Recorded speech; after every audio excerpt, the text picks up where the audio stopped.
Hemos venido en estos programas de cómo aprender a estudiar la Biblia.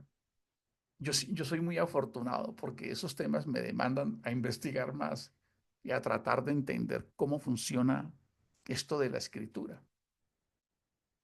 Y eso hace que tenga que pensar, analizar muchas cosas y me doy cuenta que efectivamente hay una oportunidad extraordinaria en esto de aprender la escritura.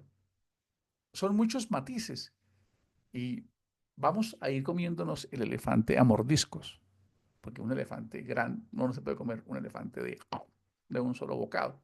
Entonces hemos venido paso a paso, entendiendo algunas cosas. Ya entendimos cuál es el propósito de Dios, ¿verdad? Para el hombre. ¿Quién abre el micrófono y lo recuerda? Ya entendimos que Dios tiene un propósito para el hombre. ¿Cuál es?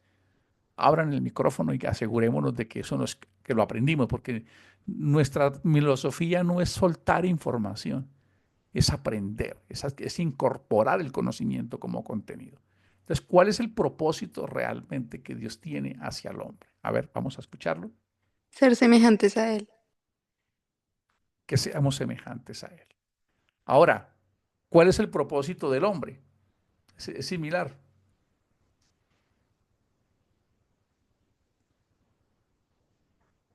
¿sí? Ya se cerró Ser la... semejantes a Dios. Sí. Entonces ya encontramos la primera respuesta de las escrituras. La mayoría de los cristianos no sabe eso. ¿Sabían ustedes eso? La mayoría de los cristianos piensa que el propósito de Dios es salvar al hombre, es salvarlo.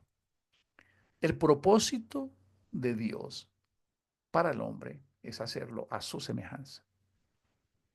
Y el propósito del hombre, donde el hombre encuentra sentido en su vida, es como dijo David, quedaré satisfecho cuando un día despierte a tu semejanza. Es algo ambicioso. Pedro lo dice, llegar a ser participantes de la naturaleza divina, es decir, fusionarnos en Dios. Quiero decirles que en la película Soul es la película más acertada de cómo va a ser el desenlace final de la vida del hombre, en todo lo que hay. ¿Quiénes la han visto? Se han visto que cuando Chris muere con su sombrerito, la mayoría van hacia dónde? Hacia el gran después. ¿Quién lo ha visto? ¿Hacia dónde se dirigen esas personas? ¿Hacia dónde van? ¿Quién lo ha visto?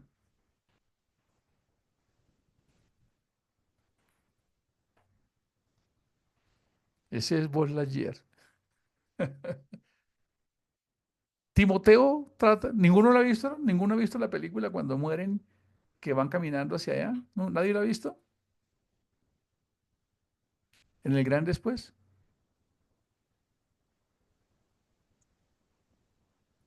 ¿Daisy la vio? ¿Kevin la ha Sí, visto?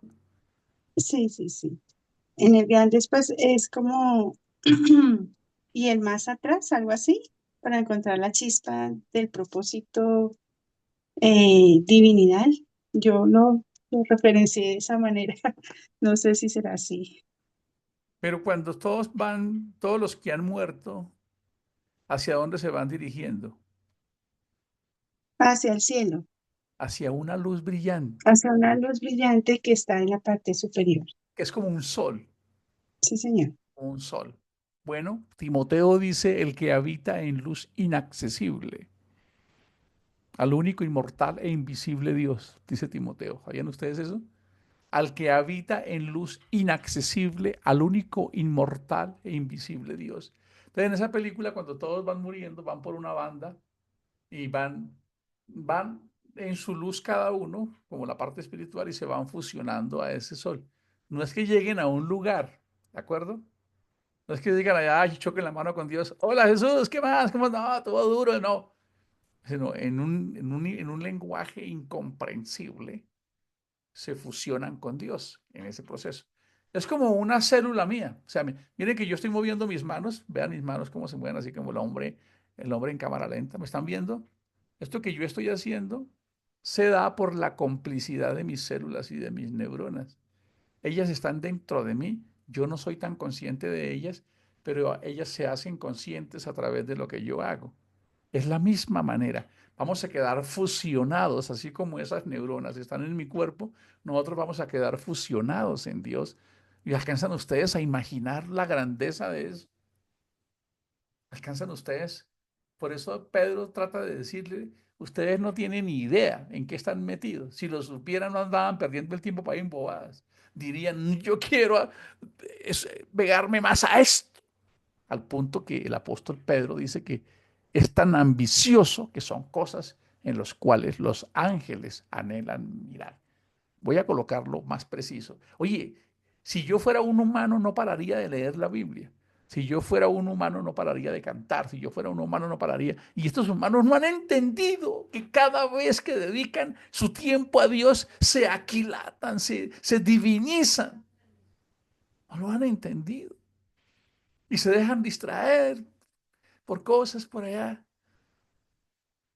Yo pienso mucho cuando pasan los años que vamos entendiendo la vida. Si ustedes le preguntan a Campillo, que ya tiene sus años, o a mi mamá, yo me pongo ahora a mi mamá, ¿ustedes creen que mi mamá se va a comprar unas Nike o se va a comprar eh, una, una, una, una falda de Yves Saint Laurent? Mi mamá, sus prioridades son tan distintas ahora. Ella no, su dinero no lo gasta como nosotros. Ella prefiere ayudar a alguien con ese. Cuando van pasando los años, como que vamos entendiendo la vida. Sí, pero ¿qué es la vida? O sea, ¿qué es lo que realmente es importante? Si le preguntan a Fanny, acá que tiene nietas, dice, ¿cuáles serán sus ambiciones? Cuando entendemos esto, nuestra escala de valores cambia. Yo creo que es que me están llegando los años. Tengo 55 almanaques.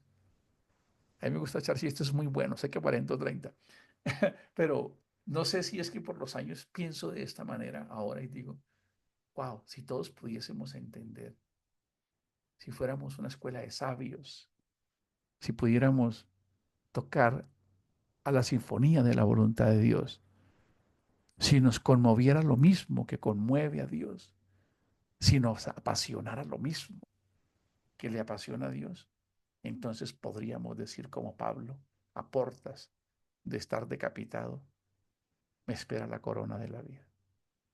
Ya escuchaba los pasos del verdugo que cortaría su cabeza con el hacha y estaba diciendo, me espera la corona de la vida. He peleado la batalla, he corrido la carrera, he guardado la fe. Esto de Dios no es algo para uno llenar los vacíos del momento. Ay, es que me gusta ir porque uno se siente bien. Esa es una consecuencia. Si hiciéramos lo correcto, nunca dejaríamos de estar bien. Nunca. Tendríamos plenitud y gozo en el Señor. Pero ese es el reto del hombre. El reto del hombre quiere lograr sus cosas, primero persiguiendo sus deseos y sus vanidades. Algún día los que están acá también tendrán nuestros años, 55, y recordarán si Dios les da la oportunidad y a mí ustedes recordarán seguramente algunas cosas que el intenso del Gio les insistía tantas veces. Recuerdo que mi mamá todavía me dice, orando en todo tiempo. Y yo hubo un tiempo en que yo le decía, ay, pero mamá sí que es como fanática, es que orando en todo tiempo. Hoy lo entiendo. Cuando yo estoy hablando con Dios constantemente, no tengo conversaciones de miedo, no las tengo. Estoy con el que todo lo suple, con el que todo lo puede, con el que llena mis vacíos, con el que me da lo que realmente necesito. Bueno, chicos, amigos y hermanos, ya aprendimos entonces, paso a pasito, que este libro, este que tiene acá, tiene tres personas, tres protagonistas. Bueno, dos protagonistas más la creación. Dios, el hombre y la creación, que es el contexto. Punto. Ah, ok. Este libro habla de eso, de Dios, del hombre y de la creación. Pare de contar. Así de simple. Y que la Biblia hace que eso tenga sentido en relación con Dios. Y si no, crearíamos en la evolución y en el Big Bang. ¿De acuerdo? O sea que la escritura nos da sentido de fe, de entender que detrás de esto hay un Dios, hay una causa superior, una inteligencia superior, una causa suficiente, autónoma, que sobrepasa todas las cosas y las limitaciones de lo material, que es Dios. Expresión que no logra graficarlo en su dimensión y en su magnitud. Y estamos nosotros, punto, los humanos y la creación. De eso se encarga este libro, de narrar eso, de narrar que hay alguien que interviene, que rompe la eternidad a través de un proceso llamado tiempo, que dicen que el tiempo no existe. ¿Ustedes sabían que si uno se sale del planeta, ya no estamos en el mismo horario? ¿Sabían eso? Sabía que si alguien se fue para otro planeta y el Señor vino, si la parusia fuera verdad y alguien estuviera en otro planeta, él no se enteraría de la parusia. ¿Cómo les parece? Vamos a suponer que los dejeseros mandaran a una excursión a Saturno y sucediera la parousia, que es el arrebatamiento, que es una doctrina bíblica religiosa. Si nosotros estuviéramos en Saturno cuando regresemos, ya el Señor vino por ellos porque nosotros allá estamos en otro tiempo. ¿Cómo les parece? La humanidad cree que Dios está limitado a esas cosas tan pequeñas. Dios no se limita a eso. Él va más allá de esas cosas. Dios es un eterno presente y posiblemente pasen otros 5.000 años, como en un texto bíblico que estábamos leyendo con la hermana Pilar. A ver quién se sabe este texto bíblico. Dios no retarda su promesa, según algunos la tienen por tardanza, sino que Él es grande en misericordia, no queriendo que ninguno se pierda, sino que todos procedan al arrepentimiento. Por eso es que no ha venido. ¿Quién ha leído ese texto? Coloquen un sí si lo han leído. Eso lo escribió el apóstol Pedro hace 2000 años. Cuando él escribió eso, habían pasado tal vez, a ver, Jesús muere en el 36 más o menos de la era cristiana. Habían pasado por ahí unos 30 años cuando Pedro escribe eso. Y ya estaban desesperados por 30 años, porque ellos pensaban que lo que se iba a instaurar era un reino material. Y nosotros llevamos más de 2000 años, 2030 años, y entonces nos toca decirle, si Pedro dijo eso, Pedro se equivocó. Ustedes tienen un problema con Gio porque a Gio le gusta desbaratar los mitos. Escuchen lo que les voy a decir. Hagamos un cálculo matemático. En esa época, aquí en la época mueren más o menos 150.000 personas al día, en este momento, con 8.000 millones de personas. Y nace un número similar. Si nos devolvemos a la época de Pedro, morían menos y nacían menos en esa época. O sea que si ese texto fuera válido, Dios lo que está haciendo es aumentando la cantidad de personas que se van a perder, porque ahora nacen más diariamente y si espera otros 4.000 años, pues entonces vamos a tener que ir diciendo, es que Él no quiere que ninguno se pierda, sino que, pero el número sigue creciendo, o sea que Dios está alargando el tiempo, permitiendo que nazcan más vidas que no van a entrar al reino de los cielos. ¿Se quedaron pensando con eso que les dijo? ¿Qué piensan? Se dan cuenta que hay que saber entender la escritura y esos textos bíblicos para no convertirlos en textos religiosos. Bueno, así que el presente es ahora. El reino de los cielos es ahora. Este es el reino de los cielos. Aquí es donde debemos ser Cristos, donde debemos expresar nuestra vida diariamente. Vámonos entonces ahora a entender el propósito de las escrituras. ¿Les parece? Vamos a ir definiendo, ya entendimos el propósito de Dios. Ya entendemos el propósito del hombre hacia Dios. Dios tiene un propósito y es hacer al hombre a su semejanza. Nos duplicó el propósito a nosotros y nosotros encontramos sentido en nuestra vida despertando un día semejantes a Dios. Es un lenguaje figurado, metafórico. No sabemos qué represente eso en su grandeza.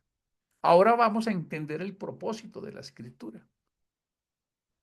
Si entendemos el propósito de la escritura, nos vamos a quitar muchos ruidos de la cabeza. ¿Por qué? Porque nos vamos a encontrar con lecturas. ¿Alguien quiere leer este verso bíblico?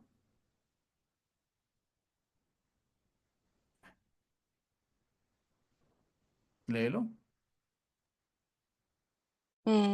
Dice, "Cons- considere la paciencia de nuestro Señor como una oportunidad para obtener la salvación. Esto es lo mismo que les ha escrito nuestro querido hermano Pablo con la sabiduría que Dios le dio. Pablo describe sobre estos temas en todas sus cartas, pero a veces hay en ellas cosas difíciles de entender.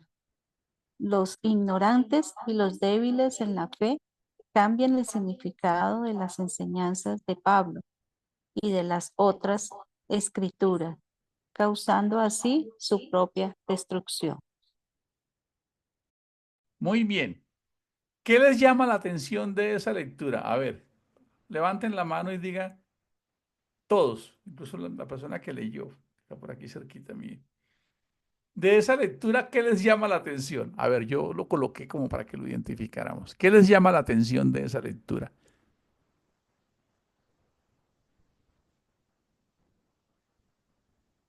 ¿Quién se anima? La primera frase de consideren la paciencia como una Consi- oportunidad para la salvación. Ok, muy bien, gracias Eduardo. ¿Quién más? ¿Qué otro texto les gustó en relación con lo que hacemos en Generación Cristo, con todo lo que estamos proponiendo? A ver, ¿quién se anima?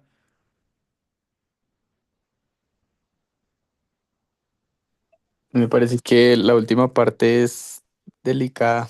Los ignorantes y los débiles en la fe cambian el significado de las enseñanzas y Ok, finaliza causando así su propia destrucción. wow. Mire que cada persona tiene una percepción, por eso no podemos pensar que todos somos iguales. Me encanta. ¿Quién más? Ahí hay cosas que quisiera que las encuentren. Sigan. Todas son Mire, valiosas. esta que dice, Pablo escribe sobre estos temas en todas sus cartas. O sea, no es la primera vez que lo escribe, o sea, repetición espacial. Pero a veces hay en ellas cosas difíciles de entender. Wow, wow. Me encanta eso que acabas de decir. ¿Alguien más?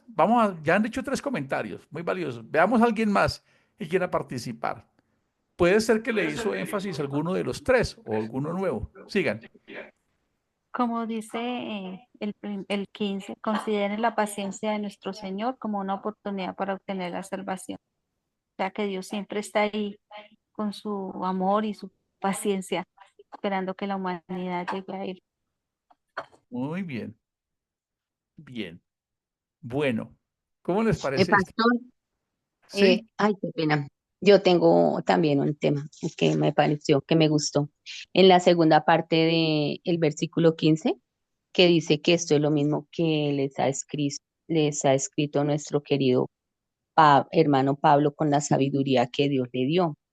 Entonces, digamos que eso nos debe animar de que así como Dios le ha dado la sabiduría a Pablo, no la puede dar a nosotros, pero nos falta muchas veces compromiso en entrar en la presencia del Señor, porque Él dice en su palabra que le pidamos sabiduría y Él no la dará.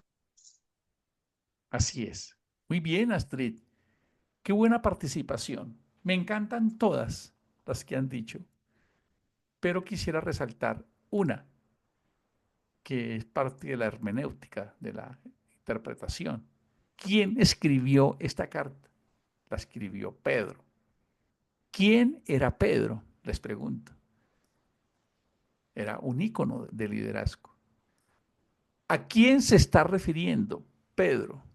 A Pablo. Y Pedro, que era el mero mero, hace un reconocimiento impresionante. Él dice, esto es lo mismo que les ha escrito nuestro querido hermano Pablo con la sabiduría que Dios le dio. Pablo escribe sobre estos temas en todas sus cartas, pero a veces en ellas hay cosas que difíciles de entender. ¿Cómo les parece? ¿No les parece curioso? Ahí hay un reconocimiento de Pedro de la autoridad tan alta que tenía Pablo sobre ellos. ¿Se dan cuenta? ¿Lo alcanzan a percibir o no? Lo que Pedro está diciendo, Pablo está a otro nivel. ¿Sí lo perciben? Casi que Pedro dice, yo a veces ni le entiendo. Es lo que Pedro está queriendo decir. O sea, Pablo habla de unas cosas que a veces son un poco difíciles de entender. ¿Y por qué quise traer este texto bíblico? Para animarles a que no se desanimen, porque efectivamente hay cosas que nos demandan un esfuerzo para entenderlo. ¿De acuerdo?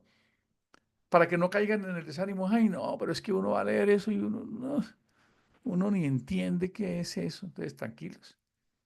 Si Pedro dijo eso, hay oportunidad para que nosotros también lo podamos decir. ¿Sabes qué? Relájense. Relájense de tranquilidad, no de, sí, no leamos, no, sí, sino de tranquilos. A veces entender estos versos bíblicos son desafiantes. Y quisiera rescatar algo que dijo Astrid ahorita. Y está en la parte superior de lo que yo les compartí en este texto bíblico mientras preparaba estas notas para hoy. Está que en esta parte que está aquí, dice, es un desafío para enfrentar con amor. ¿Lo están viendo? Acá. Sí, Por eso lo puse acá. Es un desafío ¿para qué? Para enfrentar con amor. Porque si Pedro, que estuvo 3 años y medio con Jesús, si Pedro, que era un judío, estaba diciendo esto que ustedes están leyendo acá, a veces hay en ellas cosas difíciles de entender. Y por eso es que muchos lo malinterpretan. Si Pedro está diciendo eso de Pablo, quiere decir que efectivamente hay cosas que demandan profundidad. Pero esa profundidad va a desaparecer en la medida en que yo me emociono por estudiar. Sin emoción, el cerebro no aprende. Sin pasión, el cerebro no recuerda nada. Yo tengo que darles mis técnicas a ustedes. Si ustedes las quieren poner en práctica, los felicitaría. Y si no, pues yo me repito todos los días que yo tengo memoria fotográfica. Yo me lo repito. Yo aprendo fácil. Yo entiendo fácil. Yo me lo tengo que decir. Yo tengo memoria fotográfica cuando algo me interesa y me gusta. Me lo digo. Yo le digo a mi cerebro, Señor, nos va a ir bien. Yo necesito darme herramientas para que yo pueda tener dentro de mí una fuerza que me movilice a hacerlo. Porque miren que aquí estamos encontrándonos que efectivamente hay que entender, no voy a decir, o sea, uno le entrega este ladrillo a alguien, vea, no, ahí le entrego para que usted lea. Y la persona dice, uy, no, pero ¿por dónde empiezo? Yo no entiendo nada de esto. Claro, no es fácil, pero tenemos hojas de ruta. Y lo importante de estudiar la escritura es quitarnos la capa religiosa. Punto. Hay que tratarlo como un libro académico. ¿De qué se trata ese libro? Ya lo entendimos. Biblia, compilación de libros. Viene del griego biblón. Recuerden eso muy bien. Ahora estén tomando notas ahí. ¿De qué se trata ese libro? Pues ese libro se trata de la historia judeocristiana. Punto. Tenemos que ser honestos. No, que es que esa es la palabra de Dios, pues en Occidente no. Allá tienen el Corán y allá en los budistas no tienen la Biblia. Entonces hay que ser honestos.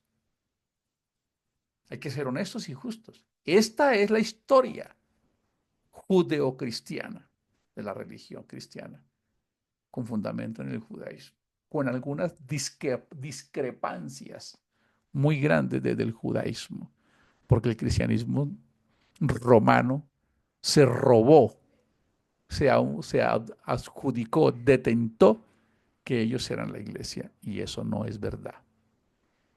Esa no es la iglesia que Cristo fundó. Constantino en el año 320 empieza a convertir el cristianismo en la religión oficial de Roma por una estrategia de cohesión política para unificar un Estado que estaba dividido y fragmentado entre cristianos, entre griegos, filósofos y pensadores que eran politeístas y entre judíos.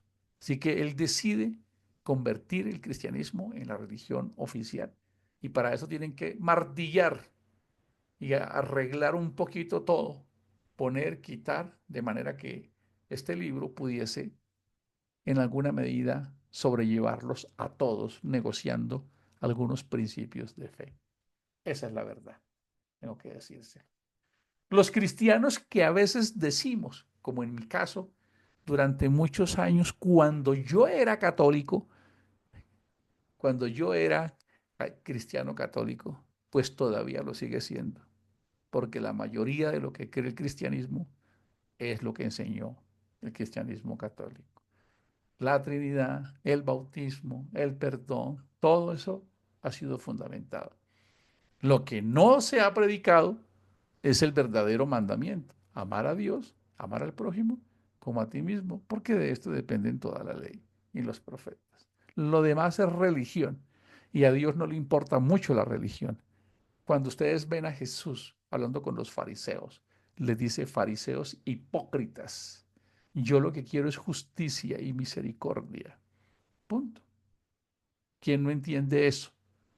Que la religión no puede distanciar al hombre de Dios, ni puede promover el culto por encima del bienestar del necesitado y del vulnerable. La religión colocó grandes trabas a eso. Y hasta nosotros creímos en el asunto. Entonces, primero, tengamos en cuenta algo, y es que nosotros estamos ante un desafío. Si Pedro, ¿alguien aquí podrá tener la experiencia de Pedro? Les pregunto. ¿Alguien aquí, si Pedro estuviera en 10, de 1 a 10, ¿cómo estaríamos nosotros en comparación con Pedro? Les pregunto. ¿Cómo les parece? Y si Pedro dice, es que Pablo escribe y ese man es un teso, voy a ponerle un poquito de picante. Ese man se la fuma verde y escribe perdóneme, es inspirado por Dios y yo no sé de dónde saca Pablo todas esas cosas, pero a veces uno como que se confunde. Si Pedro, que estuvo con Jesús 3 años y medio, dijo eso, quiere decir que sí encontramos un reto, pero es un desafío que debemos enfrentar con amor. Por eso quiero decirles una cosa: cuando Jesús decía las parábolas, los discípulos le preguntaron a Jesús algo: ¿por qué a nosotros no las enseñas completamente y a los demás no? ¿Saben por qué? Porque Jesús quería que el que quisiera entender la escritura debía seguir buscando hasta que él la entendiera. ¿Cómo les parece?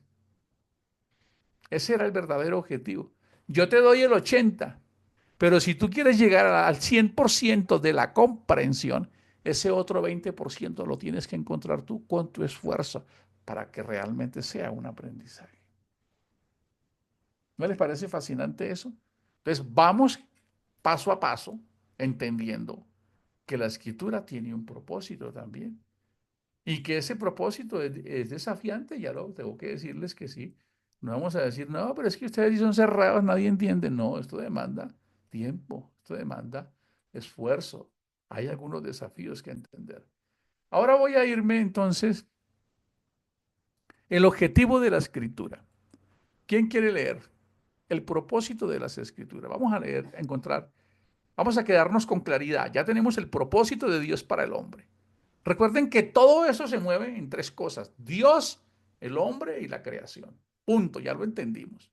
¿Y la Biblia qué contiene? Pues la historia de la creación, justamente. Eso es lo que tiene la Biblia. Ay, sí, ahí fue cuando dijo que el lunes y el martes, no crean ese carreta. Para Dios no existen. Eso no fueron 6 días tampoco. Eso son formas de que nos diga que hay un orden. Dios creó todo lo que existe al inicio. De eso se trata la Biblia, de encontrar en Dios las respuestas a esta creación y no que somos un accidente. Ya entendí entonces. Y lo segundo, pues la historia de la humanidad, pero desde la perspectiva judeocristiana. Eso tenemos que ser justos. No piensen que esta es la historia de toda la humanidad.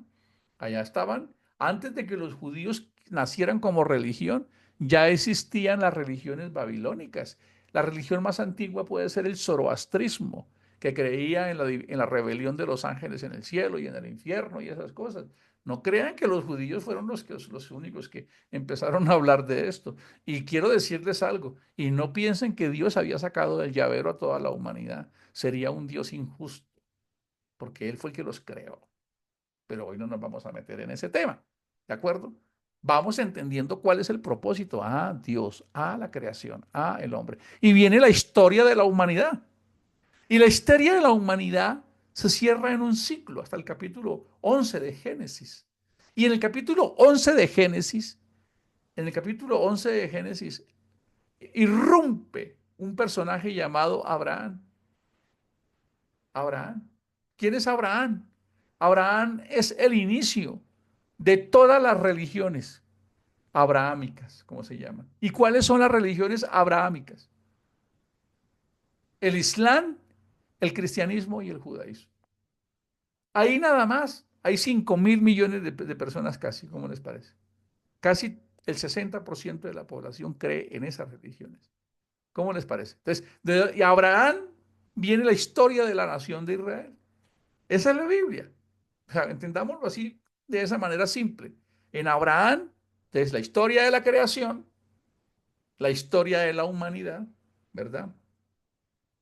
Porque la historia de la creación termina prácticamente también cuando viene el diluvio, ¿ustedes se acuerdan? Y después del diluvio, pues otra vez sale Noé ahí a multiplicarse como un curí con 3 grupitos que tienen para que otra vez vuelvan a poblar la humanidad.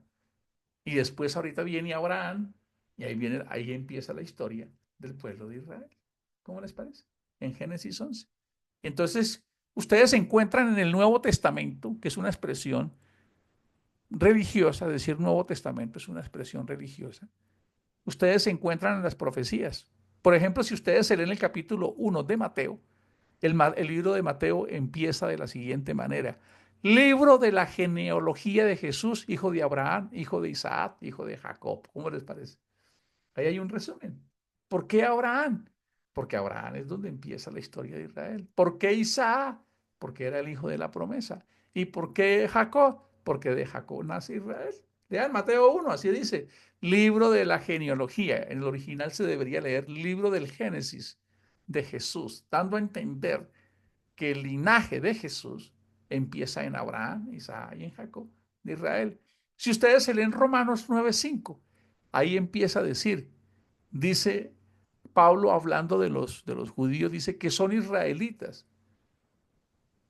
Está Pablo tratando de explicar el origen de Cristo a los romanos, perdón, a los corintios. Les dice, miren, los judíos negaron a Jesús. Pero Cristo, léanlo ahí, tomen nota, lo repasen, los Romanos 9:5, dice, de Cristo, Cristo es la historia de Israel. Dice, de donde es la ley, el culto, el pacto, las promesas, de quienes son los patriarcas. ¿Quiénes son los patriarcas? A ver, ¿quién sabe quiénes son los patriarcas? Los acabo de mencionar. ¿Quiénes son los patriarcas? A ver.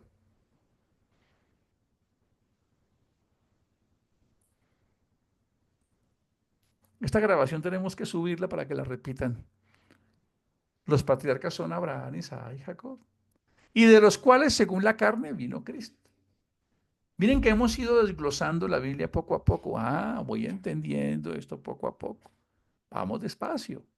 Ya saben que si Pedro, que era el, el estafeta de Jesús, el S4 de Jesús, está diciendo que a veces es complicado, pues se demanda un esfuerzo, demanda un tiempo. No dijo imposible, dijo que algunas cosas demandaban esfuerzo y pasión para lograrlo. Eso es importante que lo tengan en cuenta. Pues ahora vamos a encontrar ya en el nuevo pacto. Y para esto quiero dejarles que todo el objetivo de las escrituras, voy a hacer una pregunta, ¿cuál creen ustedes que sea el objetivo de la escritura? A ver, ¿cuál creen que sea el objetivo, el propósito de las escrituras? Ya vimos la escritura, el propósito de Dios para el hombre, el propósito del hombre hacia Dios. Ahora, ¿cuál creen ustedes que sea el propósito de las escrituras realmente? No, Danos las claves para llegar a esa semejanza. no, cerquita. Como es el Bueno, propósito, tiene que ser muy acertada la respuesta. Pues, pastor, yo creo que el propósito que nos dejó Dios en la palabra, si Él quiere que seamos semejantes a Él, es que lo conozcamos y solo lo podemos conocer a través de su palabra. Se está cerca que el hombre de Dios sea perfecto. Ese es parte, ese es un objetivo específico. A ver, El propósito de las escrituras es enseñanza. El aprendizaje depende de nosotros. bueno, miren que por qué es bueno hacer preguntas. ¿Saben por qué? Porque nos damos cuenta en qué estamos creyendo. Y lo que yo no defino bien, ¿alguien sabe la respuesta? ¿Qué pasa cuando yo no defino algo bien? No lo puedo hacer bien. Miren ustedes tan importante esto que estamos viendo. El propósito de las escrituras es Cristo. ¿Cómo les parece? ¿No les parece fascinante? ¡Wow! ¿Cómo así? Digo, claro. Si el propósito de Dios es que el hombre sea semejante a Él, y si el propósito del hombre es que el hombre sea semejante a Dios, entonces debemos traer a ese que es el semejante prototipo, que es Cristo, para que el hombre tenga el prototipo ideal que debe alcanzar. ¿Cómo les parece? A ver, alguien que lo diga entonces. ¿Cuál es el propósito de las escrituras?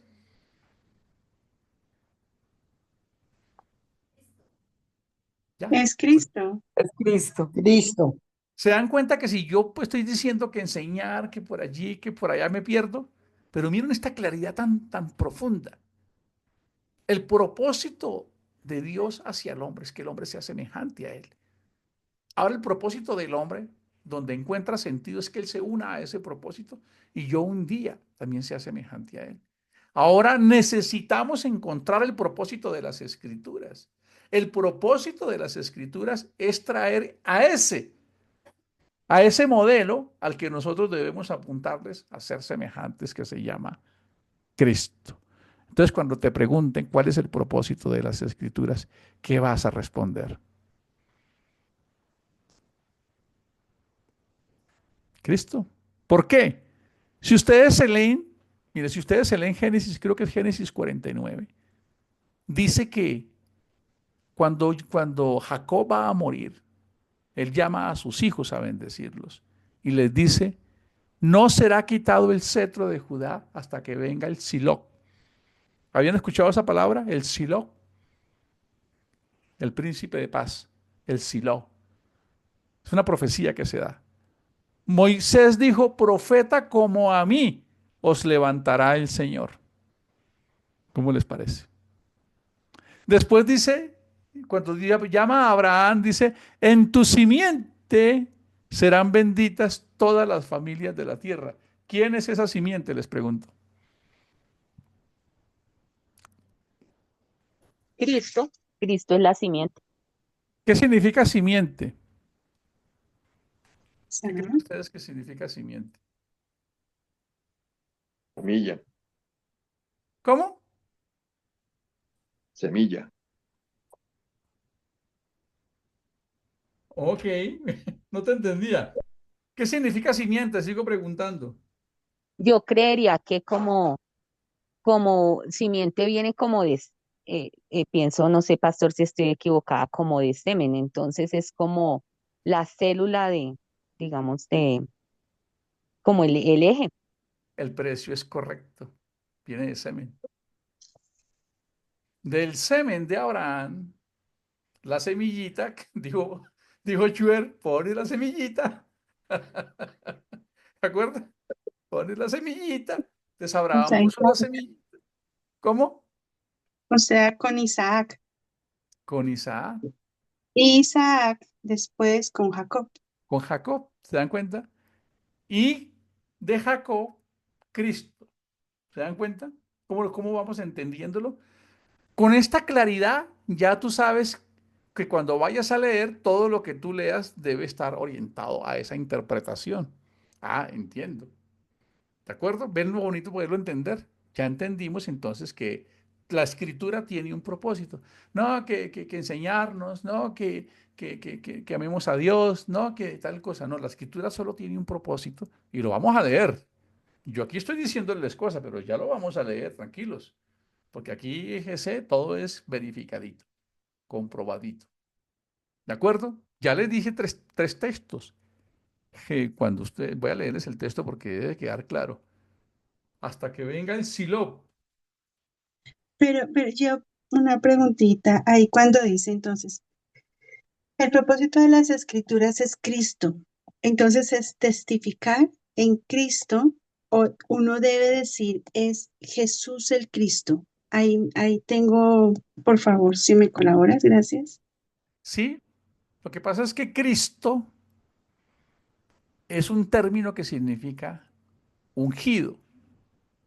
Cristo significa en griego ¿qué? Ungido. Punto. El ungido, el medris, ¿de acuerdo?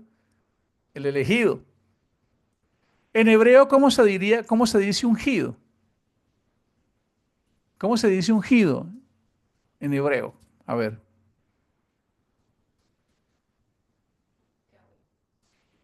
¿Ven cosas tan sencillas? Se dice Mesías. Por eso los mesiánicos andan por ahí todos inflados diciendo que si uno no sabe decir Yeshua HaMashiach, que entonces no está. Yeshua HaMashiach, Jesús es el Mesías. Entonces, y se mofan del cristianismo pensando que están equivocados. Lo que no saben es que simplemente cambiaron el idioma, porque Cristo es ungido y Mesías es ungido. Solo que lo digo en griego o lo digo en hebreo. Entonces, cuando yo digo Daisy la estudiosa, el nombre es Daisy y la estudiosa es como un adjetivo. ¿De acuerdo? Ahora decimos Jesús, ¿el qué? El ungido. Jesús el ungido. Entonces uno no dice Jesungido. Uno no dice, perdóneme aquí para echar un chiste con Campillo de la costa. Uno no dice Jesús, Jesús, Jesungido. No, uno dice Jesús el ungido. Entonces, si lo voy a leer en español, debería leer Jesús el Cristo. Es claro, ¿cierto, Daisy? Jesús el Cristo. La Sí. escritura tiene un propósito, llegar a Jesús el Cristo. Y vamos a leerlo. ¿De acuerdo? Vamos a leerlo. Ahora estamos entendiendo con claridad muchas cosas. Eso nos ayuda a disipar. Y hay cosas que no nos tienen que preocupar porque hay libros que se llaman libros de sabiduría, que son poéticos. ¿Y qué relación tendrá Proverbios con eso? No, es un libro que quedó dentro de la cultura judía como un libro de estudio. Y Eclesiastés, ¿qué hacemos con Eclesiastés? Es otro libro de la sabiduría judía. ¿Y qué hacemos con el libro de Job? Pues no sé, porque ese libro no lo escribió ningún judío, ni habla de Jerusalén, ni el Dios de Jerusalén. Lo escribió un árabe. El libro de Job lo escribió un árabe y hoy lo tenemos entrenado porque los judíos, cuando vivieron de esclavos, aprendieron muchas cosas y se trajeron muchas cosas y las colocaron ahí también, como la palabra que le llama la atención a Kevin, el Leviatán. El Leviatán es algo de la mitología griega. Sí quedó En mi aquí. libro, todo lo que son el libro de Lamentaciones, ese libro de dónde viene, eso es El hecho libro, por quién. el libro de Lamentaciones es un libro, creo que escrito por Jeremías y tiene que ver con la queja contra Israel. Es una forma de lamento, sí, y fue escrito pero es para el pueblo de Israel. Ok, gracias. Entonces, ¿qué quiere decir? ¿Qué quiere decir esto? Que cada libro tiene una connotación. Para que nos vayamos como quitando un poquito el peso de, bueno, y entonces, ¿qué hace uno con los salmos? No, los salmos son libros. Mire que aquí los sábados estamos escribiendo los jóvenes, que les invitamos que los sábados a las 6 de la mañana no se pierdan. Ojalá ustedes pudieran llegar. Ojalá, de verdad que yo quisiera decir, ustedes supieran todo lo que aprendemos, pero ustedes no alcanzan a imaginar lo que aprendemos. Los sábados hay personas que ya están diciendo su salmo. El salmo de David, el salmo de Kevin, el salmo de Campillo, el salmo de Lucía, el salmo de Astrid. Yo les colocaba un ejemplo de un salmo que yo puedo escribir, como el siguiente. Oh Dios, muchos años han transcurrido en mi vida. Durante estas décadas tú has estado conmigo. Desde niño, cuando nuestra casa se incendió, guardaste mi vida porque tenías un propósito. A los 13 años, perdido, un arma fue puesta en mi cabeza y aún así pude vivir. He pasado por muchas dificultades y hoy, a los años que tengo, he podido aprender a conocerte y sé que los años que tengo te los debo a ti. Ese es el salmo mío. ¿Se dan cuenta? Un salmo es un cántico, una reflexión personal. Les invito a que cada uno escriba su propio salmo. O sea, si esto no es algo que a ustedes les apasiona, sino porque por allá hay una carpetica que les dice que ustedes son cristianos y esto es como bueno, y entonces estoy en el comité, eso está bien, pero quiero decirles, y en el nombre del Señor, que hay algo más grande esperándolos todavía. Hay una investidura, una dignidad de proporciones celestiales, como el poder de Grayskull. Recuerdo cuando veíamos a He-Man. Ustedes no vieron eso, estaban muy pequeñitos. Eso lo vimos los que tenemos 50 años. Entonces, esto tiene una connotación. Vamos a leer. Uy, nos quedan 17 minutos. No nos vamos a pasar. Vamos a leer acá. El propósito de las escrituras. ¿Quién quiere leer? ¿Quién tiene una buena pantalla para que lea?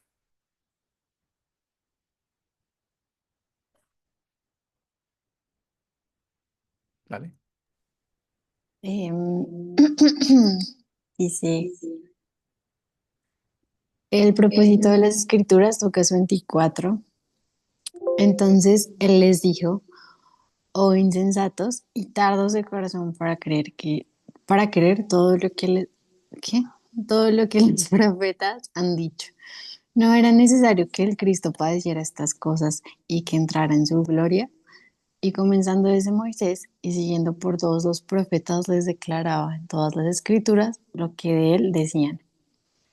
Y les dijo, estas son las palabras que os hablé, estando aún con vosotros, que era necesario que se cumpliese todo lo que está escrito de mí en la ley de Moisés, en los profetas y en los salmos. Entonces les abrió el entendimiento para que comprendiesen las escrituras. Y les dijo, así está escrito, y así fue necesario que el Cristo padeciese y resucitase de los muertos al tercer día, y que se predicase en su nombre el arrepentimiento y el perdón de pecados en todas las naciones, comenzando desde Jerusalén. Y vosotros sois testigos de estas cosas. He aquí, yo enviaré la promesa de mi Padre sobre vosotros, pero quedaos vosotros en la ciudad de Jerusalén, hasta que seáis investidos de poder desde lo alto. Muy bien. ¿Qué logramos, Estefi? Encontrar ahí entonces, según lo que estamos viendo, ¿qué le dijo Jesús ahí? ¿Qué era él? ¿Qué era Jesús entonces?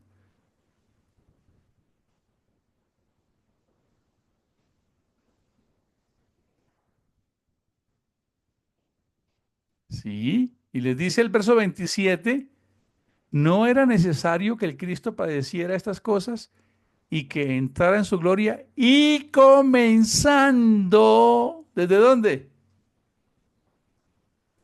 Moisés, Desde Moisés, ¿sí ve? Y siguiendo por todos, ¿qué? los profetas, Les declaraba en todas las escrituras lo que de quién, de Cristo, decían. de él decían.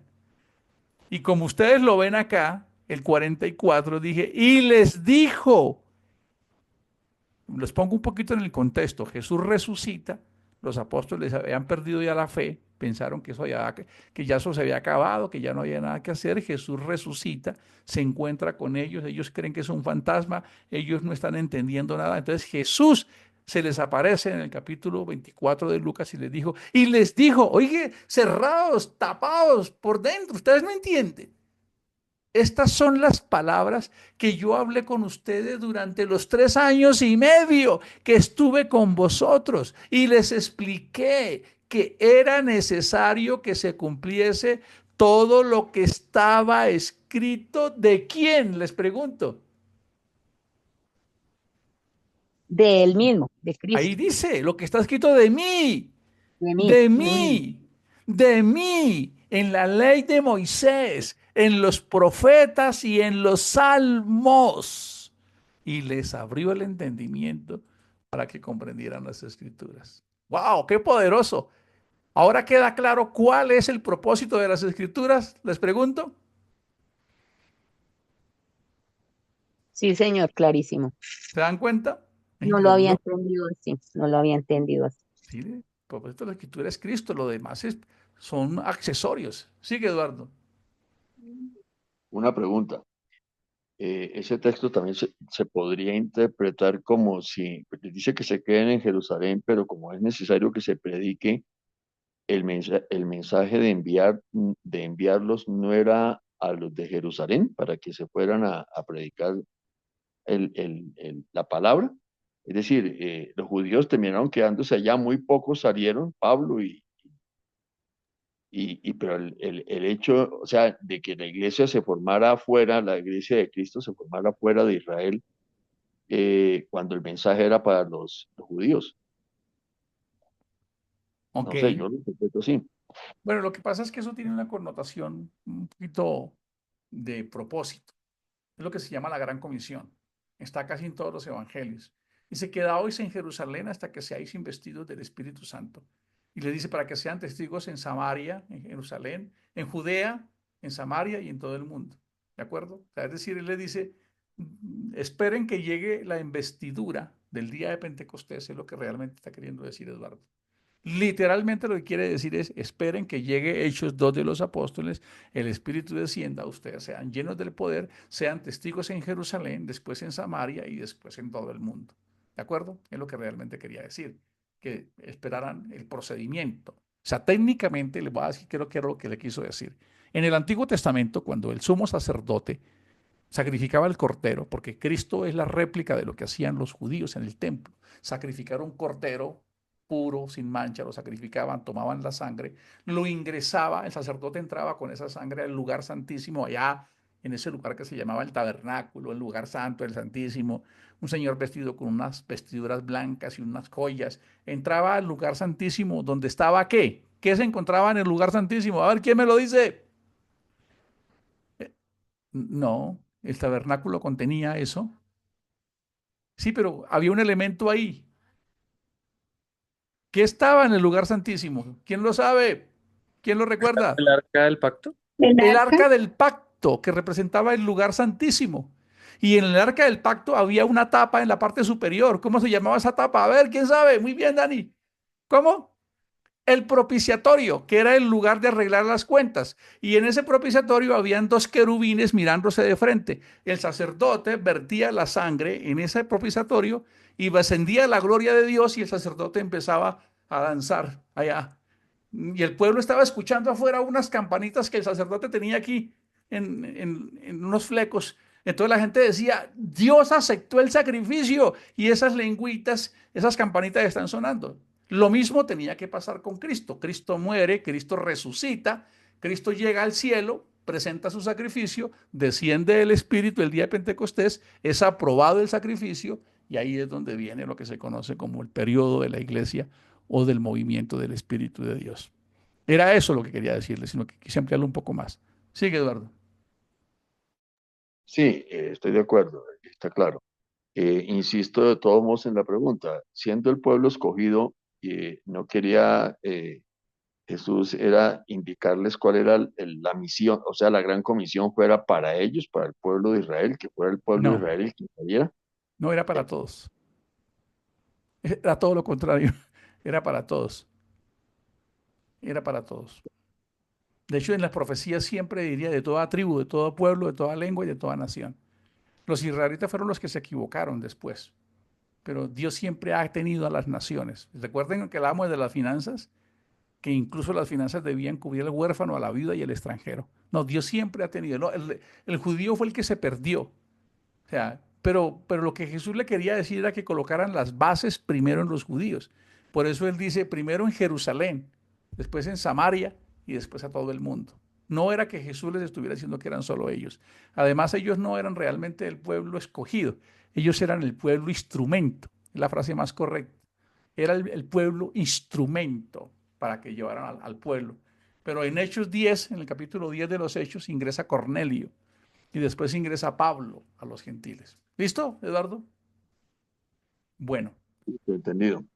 perfecto. Ahora vayamos entonces a otro texto bíblico. Estamos confirmando el propósito de las escrituras, porque ustedes dicen, bueno, pero ese libro, ¿para qué es? Vamos a leer aquí otro texto bíblico. ¿Quién quiere leer? Listo, Leo. Dale. Corintios 15, el propósito de las Escrituras. Además os declaro, hermanos, el evangelio que os he predicado, el cual también recibisteis, en el cual también perseveráis, por el cual asimismo, si retenéis la palabra que os he predicado, sois salvos si no creísteis en vano. Porque primeramente os he enseñado lo que asimismo recibí, que Cristo murió por nuestros pecados conforme a las Escrituras, y que fue sepultado y que resucitó al tercer día conforme a las Escrituras. Este es un resumen de las Escrituras hecho por Esteban.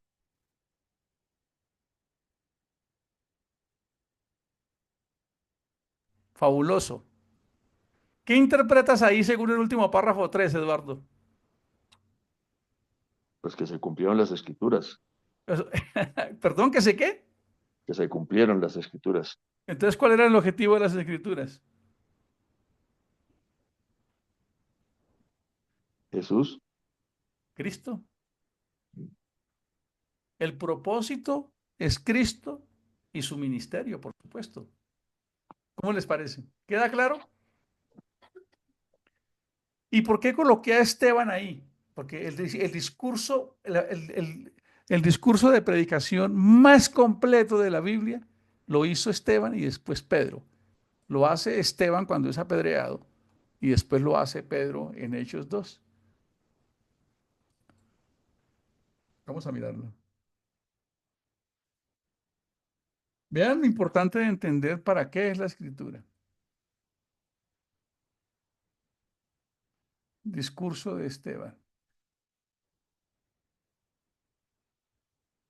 Y ustedes se van a dar cuenta que Esteban resumió lo que yo estoy diciéndoles acá. Mucha atención. Dice aquí, Esteban era así el muchacho ideal para la hija de alguien, consagrado, soltero, dedicado a Dios. Era un diácono joven y muere apedreado. El primer mártir de la iglesia. La iglesia católica lo llama San Esteban. Pero aquí es San Eduardo, San Kevin, todos somos santos. Miren que les voy a hacer un resumen del mensaje de Esteban. Esteban lo están condenando los judíos por hereje. Y él les dice, no, es que ustedes están equivocados, es que Cristo es el cumplimiento de todo. Miren cómo lo dice, voy a leerlo rápidamente. Y él dijo, escuchadme, esto se lo dijo Esteban al Sanedrín, a todos los judíos, hermanos y padres, el Dios de gloria apareció a nuestro padre Abraham cuando estaba en Mesopotamia, antes de que habitara en Harán, y le dijo, sal de tu tierra y de tu parentela y ve a la tierra que yo te mostraré. Entonces él salió de la tierra de los caldeos. Voy a adelantarme. Y por allá dice, y duraron 430 años. Aquí lo dice más adelante. Pero yo mismo juzgaré a cualquier nación. Y sigue más adelante. Y dice, entonces vino Abraham a Egipto y Canaán y con gran aflicción. Y sigue contando. Y José llegó allá. Y después Siquén.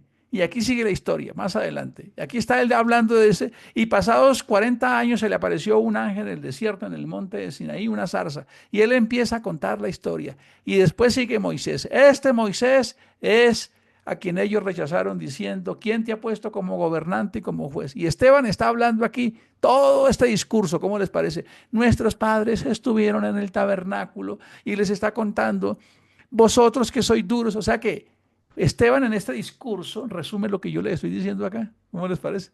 Léanlo. O sea, Esteban se jala un tremendo mensaje. Los judíos no están aceptando a Cristo. Y él les dice, mire, le va a resumir la historia. Abraham vivía en Mesopotamia. Allá Dios un día lo llamó y le dijo, Abraham, sal de tu tierra y de tu parentela Y allá fue donde le dijo a Abraham, en tu simiente serán benditas todas las tierras. Y efectivamente Abraham le hizo caso a Dios. Después nació su hijo, y después nació Jacob, y después vinieron todos estos, y después vino Moisés, y después vinieron todos estos. Y esto que ustedes están viendo, pues es el cumplimiento de todo esto que ustedes están negando. ¿Cómo les parece? ¿Cómo no les parece fascinante? ¿No les parece maravilloso? Ver, entender, entonces, ahora eso me está quedando más claro. Ya entendí que hay un Dios que tiene un propósito. Es un Dios que se manifiesta, el Dios eterno. Hay un hombre aquí que tiene un propósito y es alcanzar esa semejante a Dios, la semejanza a Dios. Hay una creación en la cual se desenvuelve todo esto. Y Dios está involucrado en esa creación. Los dos testigos más fieles de la naturaleza de Dios es el hombre y la creación, porque no pueden ser manipulados ni adulterados. La escritura lastimosamente sí. Por eso la escritura viene a servir a Dios, viene a servir al hombre y a la creación. No Dios a servirle a la escritura, ni el hombre a la escritura, ni la creación a la escritura, porque por eso Roma sabía que si lo colocaba así, lo que escribiera servía para manipular a las naciones. ¿Cómo les parece? Entonces, cuando ya tenemos este propósito, entonces ya estoy entendiendo, este libro habla de que Dios creó a Adán y Eva, y que entonces que los animalitos, o que toda la historia de Abraham, dice, ya entendí. Y ahí entonces, ¿que eso de reyes qué es? Pues la historia de los reyes de Israel. Y eso de crónicas, uno que dice que reyes, ¿qué es esa vaina de crónicas?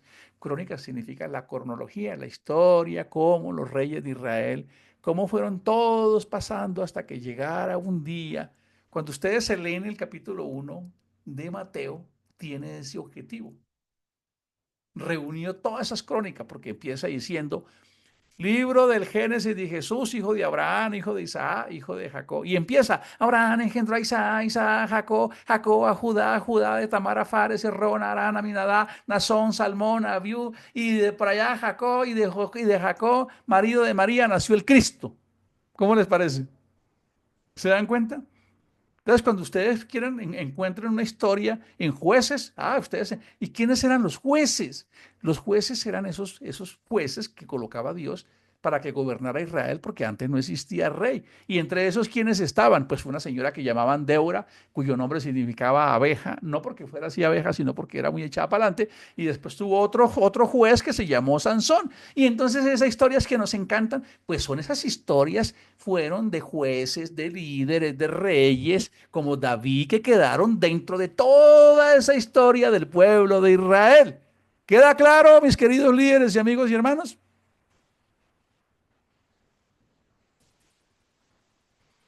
¿Queda claro? Les pregunto. Pues queda claro genéricamente, pues, entenderlo así. Bueno, estoy entendiendo entonces que es la historia de Israel y todos los reyes y todas las crónicas. Y entonces ahora ya lo entendí, primera de Reyes, segunda de Reyes, primera de Crónicas, segunda de Crónicas. Y después viene el libro de Esther. ¿Y por qué el libro de Esther? Pues porque era una historia que hablaba de la exterminación de Israel. Y después viene entonces el libro de Job, y después vienen los Salmos. Y si usted coge una Biblia católica, pues se va a pegar una encartada, porque ahí tiene que explicar quién es Baruch, quién es Tobías, quién es Judí, que son otros libros que le colocaron ellos ahí, que están o no están. No es tan importante cuál está o cuál no está. Lo importante es que nosotros tengamos claro que realmente esos libros son la historia de una nación llamada Israel. Y en esa historia llamada Israel se presentaron hechos de héroes, de vidas, de personajes. Y entonces cuando Abraham peleaba, o cuando Moisés fue, y cuando después vino fulano, y vino acá, y vino Jezabel, y todas esas historias pertenecen al pueblo de Israel. Y el monte de Sinaí, el pueblo de Israel, los diezmos de Israel, hasta que se van llegando. Y llegamos a los salmos, y después llegamos a Proverbios, Salmos, que son libros de sabiduría. Después viene Eclesiastés, ¿de acuerdo? Después viene el libro de Cantares, son libros poéticos, pero no son doctrinas, son libros de inspiración, de cosas que pueden y no pueden ser. Y después vienen los profetas mayores. ¿Cómo así que mayores? ¿Eran muy viejos? No, los principales, A ver, ¿cuáles eran los profetas mayores? ¿Quién se lo sabe? No, los libros. Daniel, Isaías, Jeremías. Jeremías, Ezequiel, Ezequiel, Están Ezequiel, cerca. Muy bien, estamos aprendiendo. Empecemos por el orden. Por el orden desde Isaías. Jeremías, Isaías, Jeremías, Jeremías, Jeremías, ¿cuál? El chino ese. Ezequiel y Ezequiel y Daniel. Daniel. Esos son los cuatro Daniel, profetas mayores, ¿de acuerdo? Esos son los cuatro profetas mayores. Y después vienen todos los profetas menores que son buenos para colocarles nombres a los nietos. Abacú, Abdías. Todos son nombres difíciles, ¿de acuerdo? Sofonías, ¿de acuerdo? ¿Y Oseas, es? ¿Cómo? Oseas, Oseas, Oseas, Gomelo, Miqueas, todos esos profetas menores, Malaquías, que la llevaban en la mala, Malaquías. Entonces, esos profetas tenían como objetivo predecir, hablar de quién. A ver, esos profetas, ¿qué objetivo tenían? Ahora que les estoy preguntando. ¿Llegar a quién? A Cristo. No les dé temor. Ustedes leen Isaías y él dice, saldrá un vástago de la raíz de Isaí, vendrá un niño y fulano, y cuando él venga, los niños van a jugar con las serpientes y los leones serán los gaticos. ¿Y lo han leído o no? Todos esos profetas apuntaban a quién. Ven cómo estamos simplificando un poquito para... Y que ahí te vas a encontrar con un poco de historias difíciles de entender, sí, pues pasaba en la cultura de Israel. Entonces tenemos los profetas. Y cuando terminan los profetas, pues viene Cristo. ¿Cuál es el objetivo del Evangelio de Mateo? El objetivo del Evangelio de Mateo era comprobarle a los judíos que Jesús venía del linaje de Israel. Por eso empieza Abraham, Isaac y Jacob. Si ustedes leen el libro de Lucas, a Jesús lo presentan como el Hijo de Dios. Y empieza desde María hasta Adán, se devuelve. Y Adán, Hijo de Dios. ¿De acuerdo? Que es importante que tengamos esto en cuenta. El objetivo de la escritura es Cristo. Como dijo, hay una frase que dijo John Lennon que me gusta. Dice, vida es eso que le pasa a uno mientras uno va planeando lograr sus sueños. Es lo mismo. Mientras venía el plan de Dios, que era traer a Cristo, pues pasaron todas esas cosas, se quedaron escritas ahí. Y esas historias pues van a hablar de un poco de episodios, de personajes, de Noé. Hablamos de Noé, hablamos del rey fulano de tal, del rey que a los 8 años y un mundo, y el profeta Eliseo, y todas estas cosas que están ahí. Y después vino Josué, pero eran líderes que estaban metidos dentro de la historia de Israel, como esos libros cronológicos, que son importantes que los tengamos en cuenta. Pero el objetivo principal de la escritura era ¿quién? Cristo. ¿Vieron que lo leímos? Pablo escribe a los Corintios, el mensaje que yo recibí, lo recibí conforme a lo que estaba en las escrituras. Desde Moisés empezaron, los profetas hasta que vino Cristo. El mismo Cristo les dijo, esto que ustedes están viendo fue lo que yo les dije en esos 3 años y medio que era necesario que se cumpliese de mí, como estaba escrito en la ley de Moisés, en los salmos y los profetas. Cuando alguien menciona, esto recuérdenlo muy bien, cuando alguien diga la ley de Moisés, los salmos y los profetas, se refiere al Tanakh, a la Biblia hebrea que tiene 24 libros. Entonces, queridos amigos y hermanos, quisiera que nos fuéramos claros. El propósito de Dios es hacer al hombre a su semejanza. El propósito que tiene el hombre es encontrar sentido en su vida, despertando un día a la semejanza de Dios. Y la escritura tiene un solo propósito real, un propósito, que el hombre llegue a Cristo, que llegue Cristo para que ese sea el modelo, para que todos luego seamos a Cristo. Bendiciones para todos. Amén. Bueno, preguntas, ¿cómo